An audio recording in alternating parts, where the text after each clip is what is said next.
And we're off to chapter 14-1. Sorry, I don't have my camera. Let me fix that so you can see my stripe in my hair. We are going to look at statement of cash flow. So as we've discussed, especially in chapter 13, we analyze using a lot of ratios and other relationships in order to determine how a company's financial condition currently is, as well as looking into the future. And most look at income statement and balance sheet relationships and some statement of stockholders' equity. But a lot of people investors spend a lot of time looking at cash flows, which I personally do as well, because I think it's a really valuable tool to understand how a company is doing. So what is a cash flow? A cash flow analysis helps. It says owners, creditors, and other interested parties determine our ability to produce cash, which is hopefully obvious because it's cash flow, judge their ability to pay bills and repay debts, which is really crucial to creditors and others on whether or not the company can meet its short-term and long-term debt obligations. It's explaining at its fundamental level what the change in cash is from the beginning of the year to the end of the year. So what came in, what went out, and evaluate the company's investment in equity transactions. So it's going to look at operational things, and then it's going to look at financing and investing related things as well, which we'll get into. So as you might expect, the statement of cash flows is prepared on a cash basis because it's a cash flow.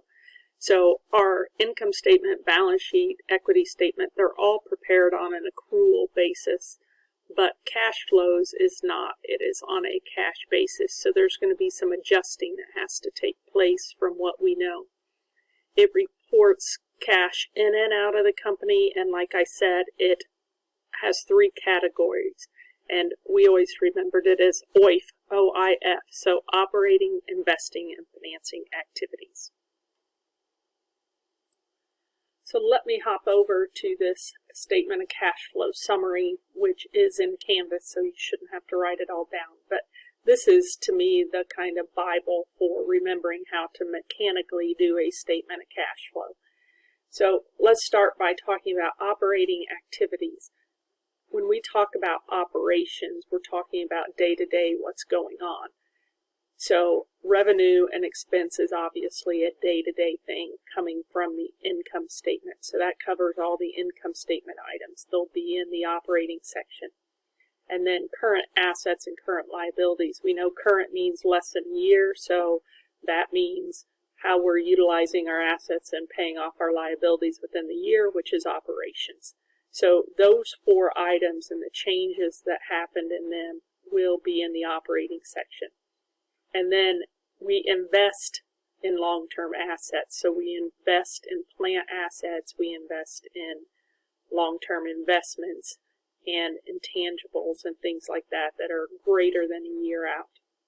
Then we do financing, as we know, in long-term liabilities or stockholders' equity. We either borrow money, issue bonds, things like that, or we sell shares of stock, we pay dividends, we do things like that to finance the business. And you guys know that as debt financing and equity financing, so that should make sense that that's the two things that end up in the financing category. Then this chart down here is a big one on the mechanics of a statement of cash flow. So we have assets, liabilities, and stockholders' equity, because we know revenue and expense gets close to this as well, to retained earnings. So these relationships, whether they show up on a cash flow as a source of cash, which is a plus, so we got money in, a source, or a use of cash, a minus, money went out of the business. And we will go into this as we go through the slides, but just know this. I've learned liabilities and equity, they're on the same side of the accounting equation. They feel the same, they act the same. So on a liability, if it goes up, it means I borrowed money and I got some cash, so it's an increase. And use of cash is a decrease. So I would just memorize that relationship for liability and equity. If things are increasing from year to year, it's a source of cash. If they're decreasing year to year, it's a use. And it is opposite for assets.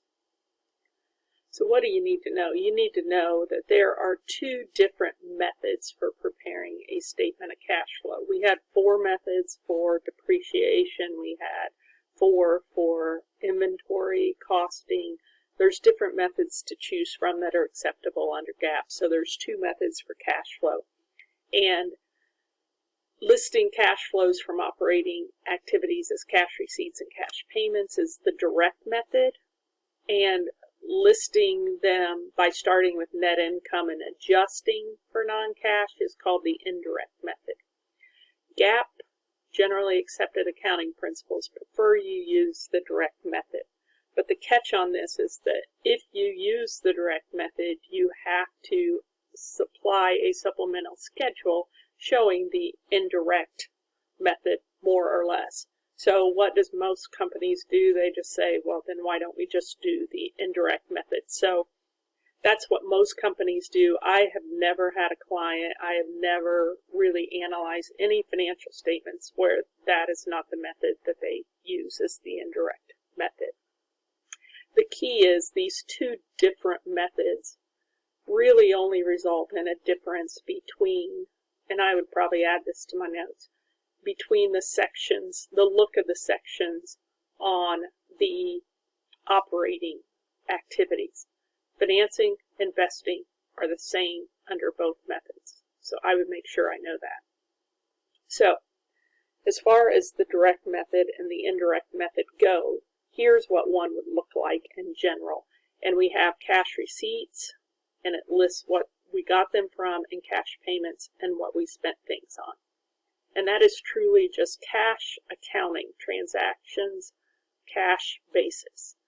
And then we have the indirect method. And the indirect method, which is what we're going to spend most of our time on, is looking at the change from net income and adjusting items that affect net income. So keep in mind that the cash flow from a direct method, not from a direct method, from any method is cash-based. It has to be cash-based, but net income, and I would note this, is accrual-based. So I have to do something to get from net income to a cash basis. So that's what all these adjustments are, and we're going to go through all those. And to just give you a quick, easy example of that is, under the cash basis, if we sell some product on account, so accounts receivable, under a cash basis, we would not record that sale. So it would not be up here in the sales at all. But it is down here in net income, the sale, because under GAAP, an accrual basis, when the earnings process is substantially complete, we record that sale. So the receivable would be there and the sale would be in net income.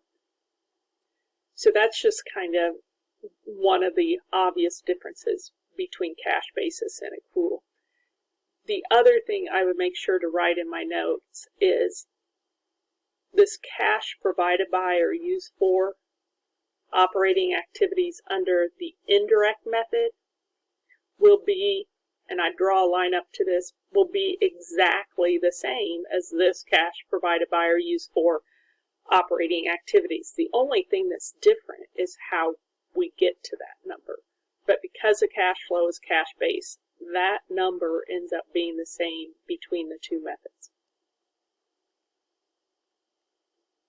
So we're going to focus on doing an indirect method cash flow from operating activities. So the cash flows from operating activities can be determined indirectly by identifying the net income for the period and making adjustments like we talked to you about, because they're different.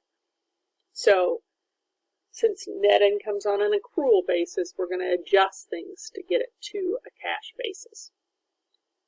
So let's talk about the first piece that's on this indirect statement of cash flow, and that first piece is net income. Net income, as you know, is presented on the income statement, and it summarizes all our revenue and expenses that were generated by operations during just the one fiscal year, the current operating year. It is viewed as a source of cash because it's bringing more money in. If I have a net loss, it reduces the money available for expenditure, so it's a use of cash. I've lost, I've used it, whatever way you want to think about that. So net income, source, net loss, use. So we're going to adjust net income for depreciation and amortization. And just let me real quick show this. So again, the net income is our first number. It's a source. If it's income, it's a use. It would be in parentheses showing a use if it was a net loss. And we're going to first do this adjustment to net income for depreciation and amortization expense. So we know that we recognize or record depreciation on the income statement. And that journal entry, if you recall, that we did, I think this trimester, maybe it was the last one, we debit depreciation expense and we credit accumulated depreciation. So nothing happened to cash. And if we started with net income on this cash flow and we're trying to get to a cash basis, we've recorded something in net income that had nothing to do with cash.